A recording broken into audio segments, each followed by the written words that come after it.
Jina langu naitwa Mboja Ramadhani Mshenga, mjumbe wa Baraza Kuu Wazazi Taifa, ambaye pia ni naibu waziri wa uchumi wa bluu na uvuvi Zanzibar.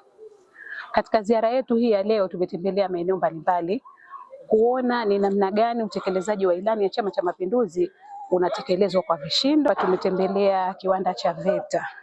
Kwa kweli uwekezaji uliokuwa hapa ni uwekezaji mkubwa, na kwa hili tu tunampa hongera Mheshimiwa Rais Samia Suluhu Hassan kwa kazi kubwa anayoifanya.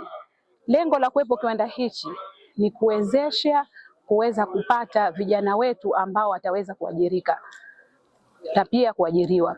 Lakini hapa serikali imewekeza vifaa vya kisasa, vifaa vya kileo, na tunakwenda katika uchumi wa kisasa. Kwa hiyo maana yake nini? Maana yake tunasema ilani imetekelezwa, lakini pia Mama Samia anafanya mambo makubwa ambayo anamtoa mtoto wetu au kijana wetu kutoka sehemu moja kumweka sehemu nyingine.